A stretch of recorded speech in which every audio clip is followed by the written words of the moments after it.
তৈরি হয়েছে তিনি রয়েছেন আমাদের সবার মাঝে। এই পরিবেশে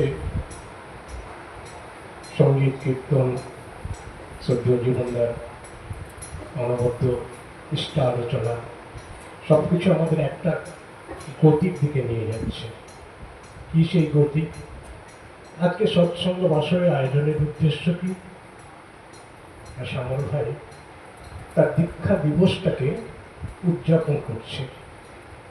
দীক্ষা দিবস, নতুন করে জন্ম আমাদের। আমরা জন্মেছি এই পৃথিবীতে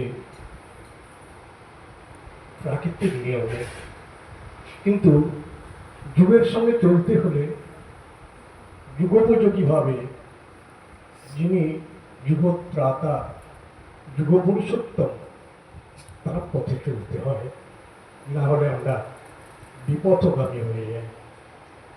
পুরুষোত্তম আসেন যখন সব গুরুরই সার্থকতা, তাকে ধরলে থাকে না আর গুরু ত্যাগের ভিন্ন কথা।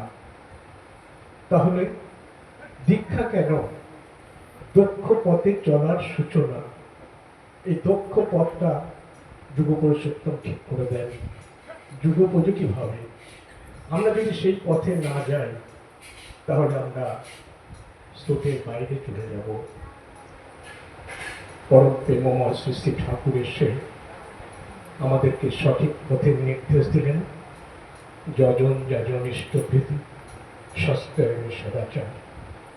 পাঁচটি কথা আমরা যারা তার সঙ্গে সংযুক্ত হয়েছি প্রত্যেকে জানি, কিন্তু করার বেলায় আমাদের একটা ফাঁকির ভাব থাকে।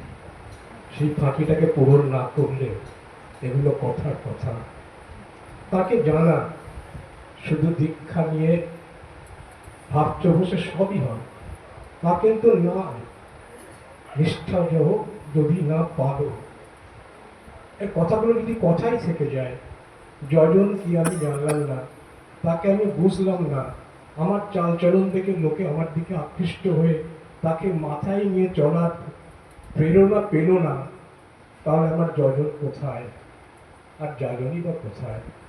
আমাকে মুখে বলতে হবে কেন ঠাকুরের দীক্ষা নাও, জীবন ধন্য হবে, সঠিক চলতে পারবে, বাঁচা এবং বাড়ার যে এই মন্ত্র তোমরা গ্রহণ করো, এটা তো বলার প্রয়োজন নেই। মানুষ দেখবে এই মানুষগুলো সাধারণ হয়েও অসাধারণ। তাদের চলা, তাদের কথা, তাদের ভাষা, তাদের আচরণ যেন একটা অন্য মাত্রায় নিয়ে যাচ্ছে।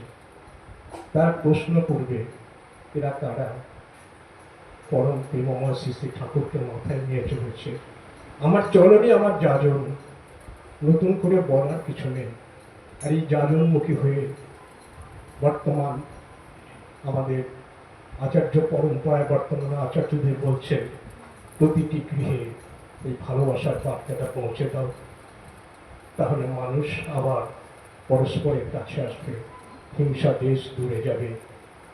পূজনীয় অবিনবাবু সেই বার্তাকে মাথায় নিয়ে সারা বিশ্বমার্তা ডিপি ওয়ার্কের কাজ ছড়িয়ে দিচ্ছেন। আরও অনেক নির্দেশ এসেছে আমাদের কাছে, ক্রমশ সেগুলো জানানো হবে। দীক্ষা আমরা নিয়েছি, ইষ্টভৃতি আমরা পাঠাই, ঠাকুরকে অর্ঘ্য পাঠাই, সেগুলো সঠিকভাবে পাঠানো আমাদের অত্যন্ত প্রয়োজন।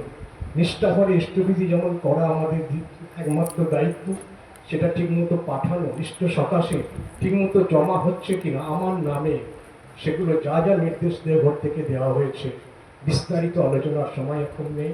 কিছু কিছু হোয়াটসঅ্যাপ এবং প্রচার মাধ্যমে দেওয়া হয়েছে, আলোচনা পত্রিকায় সেগুলো বিস্তারিত পাওয়া যাবে। সকলে আপনারা আলোচনা পত্রিকা আগামীতে অনুসরণ করবেন।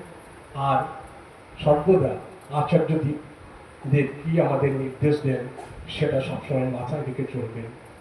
আমি এই সুন্দর মোহময় পরিবেশে শ্যামল ভাইয়ের উত্তরোত্তর আরও শ্রীবৃদ্ধি, ইষ্টপথে চলার প্রেরণা হয়ে উঠুক, তাকে দেখে যেন মানুষ আরও ইষ্টমুখে ধাবিত হয়। ইতদ অঞ্চলের সকলে আমরা যেন তাকে মাথায় নিয়ে চলতে পারি, এই কামনা। এবং আপনারা সকলে আমার হয়ে প্রার্থনা করুন আমি যেন তাকে নিয়ে সঠিকভাবে জীবনের বাকি কটা দিন কাটাতে পারি। জয় গুরু, আপনাদের সকলের মঙ্গল। বন্দে পুরুষোত্তম।